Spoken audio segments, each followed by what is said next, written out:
জায়গা নাই, কিছু বলার দরকার নাই, শুধু চুপ থাকতে হবে মেহেরবানি করে কয়েকটা মিনিট। আল্লাহর ওয়াস্তে যদি মেহেরবানি করে চুপ থাকতে পারেন, কয়েকটা কথা শেয়ার করবো ইনশাআল্লাহ। এইদিকে চুপ হয়ে গেছে মাশাআল্লাহ, এই দিকটাতেও আল্লাহর ওয়াস্তে ধাক্কা ধাক্কি জায়গা না হলে পেছনে চলে যাও। আমাকে দেখা লাগবে জরুরি না তো, এলইডি আছে ওখানেও দেখা যাবে, ওখানে চলে যাও। ধাক্কা ধাক্কি করে ঘেমে ঘরমাক্ত হয়ে কি একটা কঠিন অবস্থা। শীতের সিজন মনে হয়, আমি তো ঘামতেছি, ফ্যানটা বাড়াই দিতে হবে, ঘামতেছি টোটালি। র্যাবের ভাইয়েরা কি পরিমাণে কষ্ট স্বীকার করেছে আমাকে এখানে উঠাতে, যে এটা বলে বোঝানোর মতো না।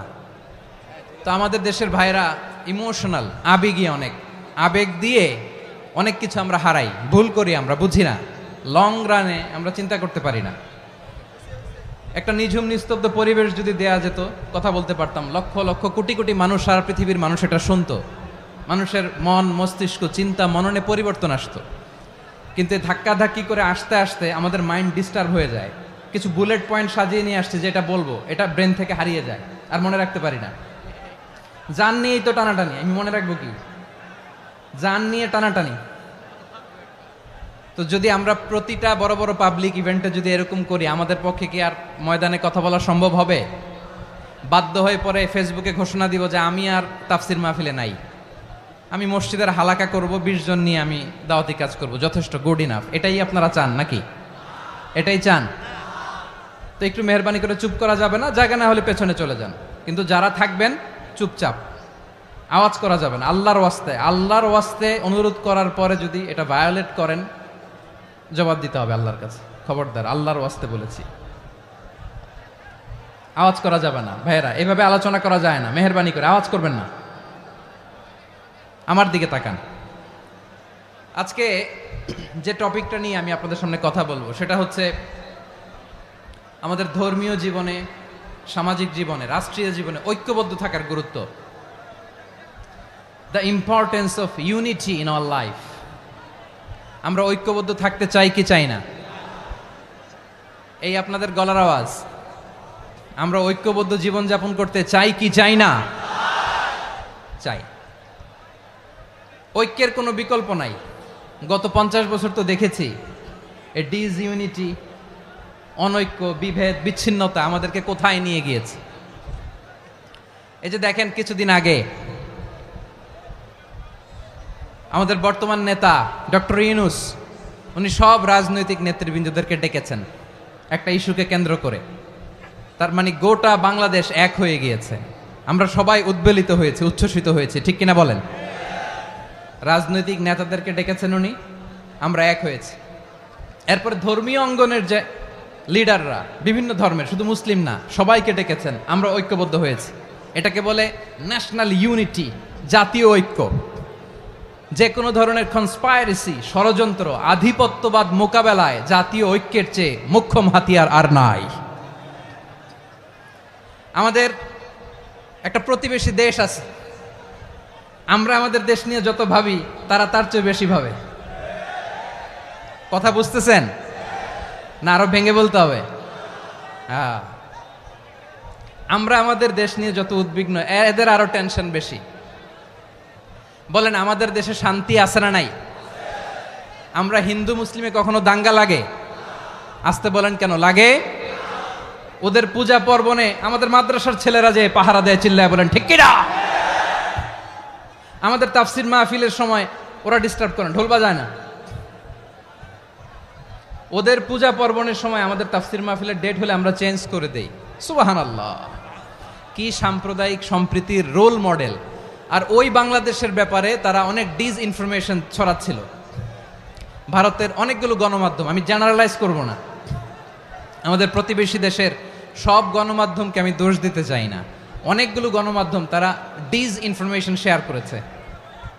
ডিসইনফরমেশন আর মিস ইনফরমেশনের পার্থক্য আছে। মিস ইনফরমেশন না জেনে ভুল বুঝে একটা মিথ্যা বা ভুল তথ্য ছড়িয়ে দেয়া, এটার ক্ষমা আছে, এটার কি আছে? আর ডিসইনফরমেশন মানে ইচ্ছা করে, প্ল্যান করে, ম্যাপ করে, ছক এঁকে মিথ্যা, গুজব, রটনা সোশ্যাল মিডিয়ায় ছড়ানো, এটার ক্ষমা আছে? আওয়াজ করে বলেন, ক্ষমা আছে? ভারতের কিছু গণমাধ্যম তাই করেছে। আমরা ব্যথিত হয়েছি, আমাদের হৃদয়ে রক্তক্ষরণ হয়েছে। আমাদের প্রতিবেশী দেশকে বলতে চাই, আমাদের দেশ নিয়ে আপনাদের ভাবার দরকার নাই, নিজের চরকায় তেল দেন, নিজের দেশ নিয়ে ভাবেন। গত মাসের ভয়েস অফ আমেরিকার রিপোর্ট, বাংলাদেশে সংখ্যালঘু জনগোষ্ঠী আগের চেয়ে বেশি নিরাপত্তা পাচ্ছে। Report voice of America, Muslim report নাকি মুসলিম জরিপ, ভয়েস অফ আমেরিকা। কথা বুঝে নাই বোধহয়। ভয়েস অফ আমেরিকা কি আমাদের রিপোর্ট না? ভয়েস অফ আমেরিকার জরিপ, বাংলাদেশের সংখ্যালঘু জনগোষ্ঠী আগের চেয়ে ভালো নিরাপত্তা পাচ্ছে। শুধু এখানেই শেষ না, মাইক্রোসফটের একটা জরিপ শোনাই আপনাদেরকে। তারা সারা পৃথিবীতে গুজব, ভুয়া আর মিথ্যা নিউজ ছড়ানোতে কোন দেশ সেরা একটা রিপোর্ট করেছে। এর মধ্যে 1 নম্বরে এসেছে ভারতের নাম। মাইক্রোসফট তো মুসলমানরা চালায় না? কথা বোঝে নাই বোধহয়। প্রতিবেশী দেশকে বলবো, আপনারা নিজের চরকায় তেল দেন, আপনারাও শান্তিতে থাকেন, আমাদেরকেও শান্তিতে থাকতে দেন। সব চেঞ্জ করা যায়, প্রতিবেশী চেঞ্জ করা যায় না। আমাদের ল্যান্ড তাদের ল্যান্ড, পাশাপাশি। আমরা চাই তারাও সুখে থাক, আমরাও সুখে থাকি, ঠিক কিনা? কিন্তু প্রতিবেশী হলে বন্ধুত্বপূর্ণ আচরণ করতে হয়। প্রতিবেশী যদি বন্ধু না হয়ে প্রভু হতে চায়, এরকম দানব প্রতিবেশী কেউ চায় না। ভারত যদি বন্ধুত্ব উপহার দেয়, আমরাও বন্ধুত্ব দিব, কি বলেন? তারা যদি বন্ধু সুলভ আচরণ করে, আমরাও বন্ধুত্ব উপহার দেব। কারণ আমাদের পররাষ্ট্র নীতি হচ্ছে সবার সাথে বন্ধুত্ব, কারো সাথে বৈরিতা নয়। আলহামদুলিল্লাহ বলেন, কত চমৎকার পলিসি আমাদের। আমরা নির্বিবাদী, আমরা বাংলাদেশিরা শান্তিকামী। We are proud of that. এজন্য আমরা গর্ববোধ করি। আমাদের পররাষ্ট্র নীতি সবার সাথে বন্ধুত্ব, কারোর সাথে শত্রুতা নয়। তাই প্রতিবেশী দেশকে বলবো, আমার ভাইয়েরা, আপনারাও আমাদের ভাই, বন্ধুত্ব দিলে বন্ধুত্ব পাবেন। বন্ধুত্ব ইজ ওয়েলকাম, দাদাগিরি নয়। বন্ধুত্ব ওয়েলকাম, দাদাগিরি নয়। Loud and clear. ভারত যদি বন্ধুত্ব দেখায়, বন্ধুত্ব পাবে। কিন্তু ভারত যদি বাংলাদেশে আধিপত্যবাদ বিস্তার করতে চায়, বাংলাদেশের 18 কোটি জনগণ সেটা রুখে দেবে। ভারত যদি গৌর গোবিন্দের ভূমিকায় নামতে চায়, দেশের 18 কোটি মুসলমান শাহজালালের ভূমিকায় নামবে।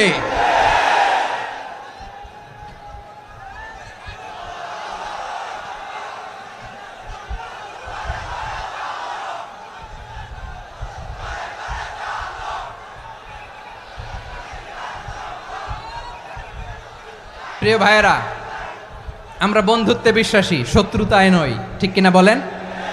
আল্লাহ আমাদেরকে বোঝার তৌফিক দান করুক। তাহলে এই যে তারা বলেছে এদেশে সংখ্যালঘুরা কষ্টে আছে, দুঃখে আছে, এটা কি ঠিক? বলেন, এটা কি ঠিক? না, তারা ডিস ইনফরমেশন শেয়ার করেছে, এটা ঠিক নয়। আমার প্রতিবেশী বন্ধু রাষ্ট্রকে বলবো, আপনারা এটা করবেন না, এটা করবেন না। আমরা শান্তিতে আছি, আপনারাও শান্তিতে থাকেন, আমাদেরকেও শান্তিতে থাকতে দেন। এই যে চিটাগাংয়ের অ্যাডভোকেট আলিফ হত্যাকাণ্ডে গোটা বাংলাদেশ আমরা ধৈর্যের পরাকাষ্ঠা দেখিয়েছে, চিল্লায় বলেন ঠিক কিনা? আমাদের নেতা আমাদেরকে ডেকেছে, আমরা শান্ত থেকেছি। আমরা শান্ত থাকতে চাই, আমরা ঐক্যবদ্ধ থাকতে চাই। যে কোনো ষড়যন্ত্র রুখে দেওয়ার জন্য ঐক্যবদ্ধ প্রচেষ্টার কোনো বিকল্প নাই। তাই আজকের আলোচনার ছোট্ট একটা টপিক আমি শিরোনাম ঠিক করেছি, আমাদের জীবনে, সমাজ জীবনে, ধর্মীয় জীবনে, রাষ্ট্রীয় জীবনে ঐক্যবদ্ধ থাকার গুরুত্ব। এবার আওয়াজ করে পেকুয়ার ভাইয়েরা বলেন, আমরা ঐক্যবদ্ধ জীবনযাপন করতে চাই কি চাই না? আল্লাহ তাআলা সে নির্দেশনাই দিচ্ছেন। আল্লাহ তাআলা ইরশাদ করছেন, ওয়া'তাসিমু বিহাবলিল্লাহি জামিআন ওয়া লা তাফাররাকু ওয়াযকুরু নি'মাতাল্লাহি আলাইকুম ইয কুনতুম আ'দাআন ফাআল্লাফা বাইনা কুলুবিকুম فأصبحتم بنعمته إخوانا وكنتم على شفا حفرة من النار فأنقذكم منها كذلك يبين الله لكم آياته لعلكم تهتدون الله أكبر পড়েন। আল্লাহ বললেন, ও গোলামেরা শোনো, ওয়া'তাসিমু বিহাবিলিল্লাহি জামিআ, ও আমার গোলামেরা সবাই মিলে আল্লাহর রশিকে আঁকড়ে ধরো। আল্লাহর রশি হলো ইসলাম, আল্লাহর রশি হলো কোরআন, আল্লাহ বললেন কোরআনকে আঁকড়ে ধরো, ইসলামকে আঁকড়ে ধরো, একা একা আঁকড়ে ধরলে চলবে না, জামিয়া সবাই মিলে আঁকড়ে ধরো। এই আদেশটা আমাদের জন্য দান করেছেন কে? আল্লাহ তাআলার নির্দেশ, ওয়াতাসিমু বিহাবলিল্লাহি জামিআ, সবাই মিলে আল্লাহর রশিকে আঁকড়ে ধরো। হাবলুল্লাহ মানে আল্লাহর রশি, হাবলুল্লাহ মানে কি? রশি। এই হাবলুল্লাহ আল্লাহর রশি বা আল্লাহর রজ্জু দ্বারা উদ্দেশ্য হচ্ছে ইসলাম। আল্লাহর রশি দ্বারা উদ্দেশ্য কি? তাফসিরে অনেক ব্যাখ্যা এসেছে। এরকম পরিস্থিতিতে তাফসিরের সূক্ষ্ম সূক্ষ্ম বিষয়গুলো আমরা শোনাতে চাই, কিন্তু পরিবেশ হয়ে ওঠে না। আল্লাহর রজ্জু বা আল্লাহর রশি দ্বারা উদ্দেশ্য হচ্ছে ইসলাম। আল্লাহর রজ্জু বা আল্লাহর রশি দ্বারা উদ্দেশ্য হচ্ছে কোরআন, কারণ কোরআন আমাদেরকে ঐক্যবদ্ধ করে, ইসলাম আমাদেরকে ঐক্যবদ্ধ করে। চিল্লায় বলেন ঠিক কিনা? এজন্য আল্লাহ বললেন তোমরা আমার রশিকে আঁকড়ে ধরো, বিচ্ছিন্ন হয়ে না, আমার দেয়া নেয়ামতগুলো স্মরণ করো। যখন তোমরা ছিলে শত্রু, তোমাদের মধ্যে হৃদয়ে আমি আল্লাহ ভালোবাসা ঢেলে দিলাম, ফলে তোমরা সবাই ভাই ভাই হয়ে গেলে। তোমরা সবাই ছিলে জাহান্নামের কিনারায়, জ্বলন্ত অগ্নিকাণ্ডের পাশে। আমি আল্লাহ দয়া করে ঈমানের বদৌলতে তোমাদেরকে আগুন থেকে ফেরালাম। আমি আল্লাহ দয়া করে তোমাদেরকে জান্নাতের পথ দেখিয়ে দিলাম। সুবহানাল্লাহ পড়েন। এমন পথ দেখালাম যেই পথ তোমাদেরকে জান্নাতে নিয়ে যাবে, পথের দিশা তোমরা পাবে। লাআল্লাকুম তাহতাদুন। প্রিয় ভাইরা, তাহলে আমাদের যে ঐক্যবদ্ধ থাকতে হবে, এই নির্দেশটা কার? নাকি মন মতো আমি বানায় বলতেছি? আওয়াজ করে বলুন, নির্দেশটা কার? আল্লাহর। তাহলে আমাদেরকে ঐক্যবদ্ধ জীবন যাপন করতে হবে। প্রিয় ভাইরা, ইসলাম আমাদেরকে ঐক্যবদ্ধ করে। ইসলাম আমাদেরকে কি করে?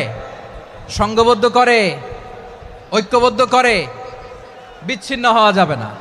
বিরোধ, বিচ্ছিন্নতা, মতানৈক্য, এগুলো আমাদেরকে ধ্বংস করে, আমাদেরকে দুর্বল করে। আর আমাদের ঐক্যবদ্ধ প্রচেষ্টা আমাদেরকে বিজয়ের দিকে এক ধাপ এগিয়ে নেয়। চিল্লায় বলেন ঠিক কিনা? এজন্য আল্লাহ বললেন ওয়াতাসিমু বিহাবলিল্লাহি জামিআ, তোমরা আল্লাহর রশিকে আঁকড়ে ধরো, তোমরা ঐক্যবদ্ধ জীবন যাপন করো, তোমরা বিচ্ছিন্ন হইও না। বিচ্ছিন্ন হইলে লস, ঐক্যবদ্ধ হলে সেখানে কল্যাণ আছে না নাই? মাইকে কি সমস্যা হয়েছে কোনো? হ্যাঁ, এবার ঠিক আছে।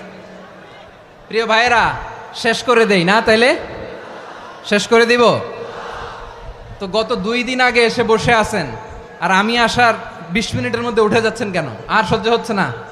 আর পারতেছেন না? হ্যাঁ, বসেন। যাদের খুব জরুরত তাদেরকে বের হইতে দেন। অনেকে সকাল থেকে বসে আছে, ওয়াশরুমে যেতে হবে, সারাদিন কিছু খায় নাই, পাগলের মতো বসে আছে। আমি জানি, সব রিপোর্ট আছে আমার কাছে। মেহেরবানি করে বিশৃঙ্খলা করবেন না, আল্লাহর ওয়াস্তে, আল্লাহর ওয়াস্তে। যাদের কষ্ট হচ্ছে বের হয়ে যান। আরো কয়েক মিনিট কথা বলে আমরা শেষ করব। আল্লাহর ওয়াস্তে, আল্লাহর ওয়াস্তে বলার পরেও এরকম বিশৃঙ্খলা করা মোটেও কাম্য নয়। প্রিয় ভাইয়েরা, আল্লাহর ওয়াস্তে, এই শব্দটা কতবার ইউজ করেছি আমি, আল্লাহর ওয়াস্তে। আপনার বুক কাঁপে না? হ্যাঁ, ভয় হয় না আল্লাহর? একটু থামেন, একটু থামেন, মেহেরবানি করে, মেহেরবানি করে। এই তো, হ্যাঁ, মাশাআল্লাহ। আল্লাহর ওয়াস্তে। প্রিয় ভাইয়েরা, ঐক্যবদ্ধ হতে হবে আমাদেরকে। আদেশটা কার? একটু আওয়াজ করবেন। ঐক্যবদ্ধ জীবন যাপন করতে হবে। আদেশটা কার? আমাদের আগে যে সমস্ত জাতিগোষ্ঠী ধ্বংস হয়েছে, বিভেদের কারণে হয়েছে। বিশ্বনবী বলেন, বুখারীর বর্ণনা, ফা ইন্নামা আহলাকাল্লাযীনা মিন ক্বাবলিকুম কাসরাতু মাসাইলিহিম ওয়া ইখতিলাফুহুম আলা আম্বিয়াইহিম। তোমাদের আগে ইহুদি নাসারারা যারা ধ্বংস হয়েছে, আমার গজবে উপনীত হয়েছে, 2টা কারণ ছিল। নাম্বার 1, কাসরাতু মাসাইলিহিম, বেশি প্রশ্ন করত, প্রয়োজনে অপ্রয়োজনে নবীরে প্রশ্ন করে আটকাইতে চাইতো, এরকম ডাকাত ছিল তারা।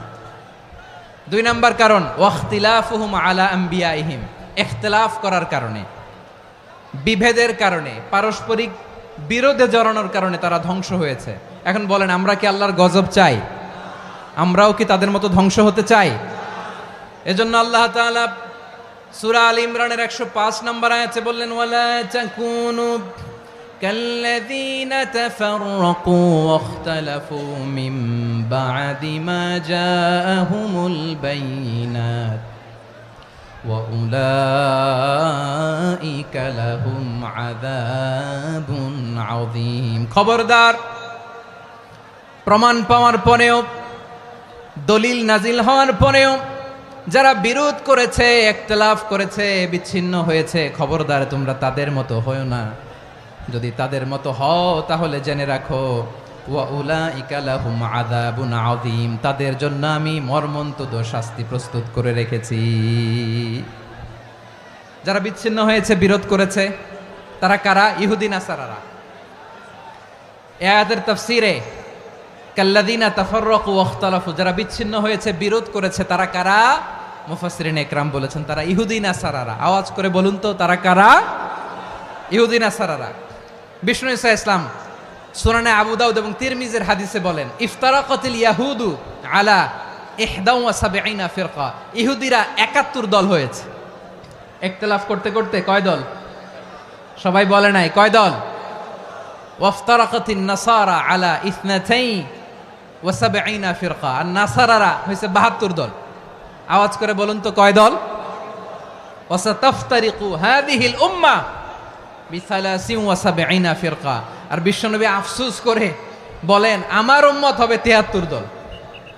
ইহুদি 71 দল, নাসারা 72 দল, আর আমার উম্মত বুঝে থাকলে আওয়াজ করে বলেন। বিশ্বনবী বলেছেন আমার উম্মত ভাগ হবে কয় দলে? কুল্লুহা ফিন্নার, সব জাহান্নামে যাবে, ইল্লা ওয়াহিদা, একটা দল ছাড়া। সাহাবারা বললেন মান হিয়া ইয়া রাসূলুল্লাহ, সেই নাজাত প্রাপ্ত জান্নাতি দল কোনটা? আপনি কি আমাদের বলবেন না? আপনি মেহেরবানি করে একটু বলে দেন তারা কারা। বিশ্বনবী বললেন মা আনা আলাইহি ওয়া আসহাবি, আমি এবং আমার সাহাবারা যেই মতের উপর, যেই পথের উপর আছে, এই মত এবং পথের উপর যারা থাকবে তারাই জান্নাতের দল হয়ে যাবে। যারা আমার মত, আমার সাহাবীর মত এবং পথকে অনুসরণ করবে তারাই জান্নাতে যাবে। তাহলে প্রিয় ভাইয়েরা, আমরা কি আর ইখতিলাফ করব? কাদা ছোড়াছুরি করব? করবেন না যে বোঝাই তো যাচ্ছে দৃশ্য দেখে। ধাক্কাধাক্কি যে আপনারা করবেন না। আপনাদের এই যে আমলনামা তো আমার কাছে আছে। পেকুয়ার ভাইয়েরা, এটা তো আমার ওয়ার্ম আপ প্রোগ্রাম। আমার বিভাগীয় প্রোগ্রাম হচ্ছে 8 বিভাগে 8টা। কয়টা? এটা কেন নিলাম? নেয়ামতুল্লাহ নিজামীর জ্বালা থেকে বাঁচার জন্য নিলাম। ওর জ্বালাতনে ও পারে না মালয়েশিয়া থেকে আমরা টেনে নিয়ে আস, চার্টার ফ্লাইট ভাড়া করে পারে না নিয়ে আস। এমন কোনো মাধ্যম নাই, এমন কোনো ওয়ে নাই সে ধরে নাই। আর তার কাছে আমার কাছে তার দাবিও আছে, কারণ এর আগে 2-3 বার আসার কথা ছিল। কয়েকবার এসে এসে ফিরে গেছি, অনুমতি হয় নাই। এখন দাবার গুটি পাল্টে গেছে, দাবার গুটি পাল্টে গেছে। এক মাঘে শীত যায় না, কিন্তু আমরা স্মরণে রাখি না, ভুলে যাই। এটাই বড় আফসোস প্রিয় ভাইরা। তো এটা ওয়ার্ম আপ প্রোগ্রাম, এটা ওয়ার্ম আপ উদ্বোধনী প্রোগ্রাম, বিভাগীয় প্রোগ্রাম আমার জানুয়ারি থেকে শুরু। তো যা যা করছেন আমার সাথে পেকুয়াতে সব কিন্তু বয়ান দিব, ওই জায়গায় সব বলে দিব পেকুয়াবাসী কি করছে। আমি তো ভাবছি পেকুয়ার জেনারেশন জি আমাকে এমনভাবে রিসিভ করবে, আমার কোনো ব্যাক পেতে হবে না, কষ্ট পেতে হবে না। আমাকে স্মার্টলি তারা স্টেজে রিসিভ করবে, স্মার্টলি তারা সেফ এন্ট্রি সেফ এক্সিট দিবে। তো বাস্তবে তো উল্টা, একেবারে উল্টা। আমি জানি জায়গা নাই, ওই যে দেখছেন উত্তর রেডি আছে। আমি জানি যে ধারণ ক্ষমতার অনেক বেশি লোক হয়ে গেছে, এটা আমি জানি। ভালোবাসা কোনো আইন কানুন দিয়ে মাপা যায় না, এটা আমি জানি। এটা যে ভালোবাসার বহিঃপ্রকাশ এটাও আমি বুঝি। ভালোবাসাকে আটকায় রাখা যায় না। এটা যে ভালোবাসার অগ্নি স্ফুলিঙ্গ, এটারে কোনো কিছু দিয়ে দামায় রাখা যাবে না, এটা আমি টের পাই। এজন্যই মনকে বুঝতে যেটা ভালোবাসা। মেহেরবানি করে অল্প কয়েকটা মিনিট একটু সুশৃঙ্খল আমার সাথে থাকতে হবে, আল্লাহর ওয়াস্তে, আল্লাহর ওয়াস্তে। প্রিয় ভাইরা, তাহলে আমরা ঐক্যবদ্ধ জীবনযাপন করতে চাই, ঠিক কিনা বলেন? এবার বলেন ঐক্যের ভিত্তি কি? আমরা যে ঐক্যবদ্ধ হব কিভাবে? সবাই বলে ঐক্য চাই, ঐক্যবদ্ধ হতে চাই। ঐক্যের ভিত্তি কি বলেন? ঐক্যের ভিত্তি হচ্ছে তাওহীদ। আওয়াজ করে বলতে হবে সবাই, ঐক্যের ভিত্তি কি? যেই বলবে লা ইলাহা ইল্লাল্লাহ, ও আমার ভাই, তার জন্য আমার হৃদয়ে দরদ, মায়ামাখা দরদ, ভালোবাসা আছে না নাই? তাওহীদ। এই মুসলিম উম্মার ঐক্যের ভিত্তি তাওহীদ। পেকুয়ার ভাইরা মনে রাখেন, মেসেজগুলো মনে রাখেন। মুসলিম উম্মার ইউনিটি, ঐক্য, এটার ভিত্তি হচ্ছে তাওহীদ। যেই পড়বে লা ইলাহা ইল্লাল্লাহ সে আমার কি? এজন্য বিষ্ণুই বলেন মান ক্বালা লা ইলাহা ইল্লাল্লাহ, যে ব্যক্তি বলবে লা ইলাহা ইল্লাল্লাহ মুখলিসান মিন কলবিহি, অন্তর থেকে যে পড়বে লা ইলাহা ইল্লাল্লাহ দাখালাল জান্নাহ, সে জান্নাতি হয়ে যাবে। সুবহানাল্লাহ বলেন। যেই পড়বে লা ইলাহা ইল্লাল্লাহ সে কই যাবে? জান্নাতি হয়ে যাবে। তো এখন আমার সব ভাই যারাই লা ইলাহা পড়ছে জান্নাতে যাক, চাই কি চাই না? নাকি আপনি শুধু একাই জান্নাতে যেতে চান? একাই যেতে চান? জান্নাতে একা আমি যাব না তো ভাই, তোমাকেও জান্নাতে দলে নিতে চাই। সবাই বলেন জান্নাতে একা আমি যাব না তো ভাই, তোমাকেও জান্নাতে দলে নিতে চাই। আমাদের জান্নাতের দল ভারী হোক, আমরা চাই কি চাই না? যেই বলবে লা ইলাহা ইল্লাল্লাহ ওই আমার ভাই, সে জান্নাতে যাক, এটাও আমি চাই, ঠিক কিনা? নাকি সবাইরে জাহান্নামে পাঠাইয়া খালি আপনি জান্নাতে ঢুকবেন? আচ্ছা বলেন, সব গেছে জাহান্নামে, আপনি একা জান্নাতে, ওই জান্নাতে ভাল লাগবে আপনার? আকল খাটান। সব জাহান্নামে গেছে, যান। এ কাফের, ও জালেম, ও নাস্তিক, সব গেছে জাহান্নামে, আপনি একা জান্নাতে, ওই জান্নাতে ভাল লাগবে? জান্নাতে আমি একা যেতে চাই না, আমার জান্নাতের দলকে আমি ভারী করতে চাই। চিল্লায় বলো ঠিক কিনা? যারাই বলবে লা ইলাহা ইল্লাল্লাহ তারা আমার ভাই। বিশ্বনবী এই কথাটার আরো চমৎকার ব্যাখ্যা করেছেন। তিনি বলেন মান সাল্লা সালাতানা ওয়াস্তাকবালা কিবলাতানা ওয়া আকালা যাবিহাতানা ফাযালিকাল মুসলিম লাহু যিম্মাতুল্লাহি ওয়া যিম্মাতু রাসূলিহি ফালা তুখফিরুল্লাহ ফি যিম্মাতিহি। বিশ্বনবী তিনটা ক্রাইটেরিয়া শুনিয়ে দিলেন। তিনি বললেন মান সাল্লা সালাতানা, যে ব্যক্তি আমাদের মতো নামাজ পড়ে, ওয়াস্তাকবালা কিবলাতানা, আমাদের কিবলারে কিবলা মানে, ওয়াকালা যাবিহাতানা, আমাদের জবাই করা পশু খায়, ফাযালিকাল মুসলিম, সেই মুসলমান। সুবহানাল্লাহ। আমার মতো নামাজ পড়ে মানে কি? তার ডিভাইন অ্যাক্টিভিটি আমার মতো, তার ইবাদতের সিস্টেম আমাদের মতো। ওয়াস্তাকবালা কিবলাতানা মানে কি? আমার যে ডাইরেকশন তারও একই direction, to the direction of কাবা। আল্লাহু আকবার। কাবার দিকে হয়ে সে নামাজ পড়ে। আমার ডাইরেকশন তার ডাইরেকশন, আমার ডেস্টিনেশন তার ডেস্টিনেশন এক। ওয়াকালা যাবিহাতানা, আমার জবাই করা পশু খায়, সেই মুসলিম। সেই মুসলিম। লাহু যিম্মাতুল্লাহি ওয়া যিম্মাতু রাসূলিহি, তার জন্য রয়েছে আল্লাহর জিম্মা, রাসূলের জিম্মা। ফালা তুখফিরুল্লাহ ফি যিম্মাতিহি, আল্লাহর জিম্মাদারির তোমরা খেয়ানত করো না। তার মানে তোমার মুসলিম ভাইরে অমুসলিম বলো না, তার জান মালের কোনো ক্ষতি তুমি করতে পারবা না। সুবহানাল্লাহ বলেন। তাহলে ঐক্যের ভিত্তি বিশ্বনবীর কথা থেকে, মুখনিসৃত পবিত্র কথা থেকে আমরা পেলাম। আমার আঙ্গুলের দিকে তাকিয়ে আওয়াজ করে বলো পেকুয়ার ভাইয়েরা, ঐক্যের ভিত্তি কয়টা? আওয়াজ করে বলো কয়টা? ঐক্যের ভিত্তি হবে যে তাওহীদ, এটার ব্যাখ্যা তিনটা বলেছেন বিশ্বনবী। এক নম্বরে যে আমাদের মতো নামাজ পড়ে, যে আমাদের কেবলারে কেবলা মানে, যে আমাদের জবাই করা পশু খায়, সেই মুসলিম। সেই কি? মুসলিম। সে আমার ভাই। তার সাথে আমার কোনো বিরোধ আছে? কথা বলো পেকুয়ার ভাইয়েরা, বিরোধ আছে? কোনো বিরোধ নাই, কারণ আমরা এক উম্মাহ, আমরা সবাই এক উম্মাহ। সবাই আওয়াজ করে আমার সাথে বলেন তো, এক উম্মাহ। এগুলো মুখস্থ করতে হবে আমাদের। আওয়াজ করে সবাই বলো, কেউ বাকি থাকবে না, বলো এক উম্মাহ। রব্বুল আলামিন বলেন ইন্না হাযিহি উম্মাতুকুম উম্মাতান ওয়াহিদাতান, ইন্না হাযিহি উম্মাতুকুম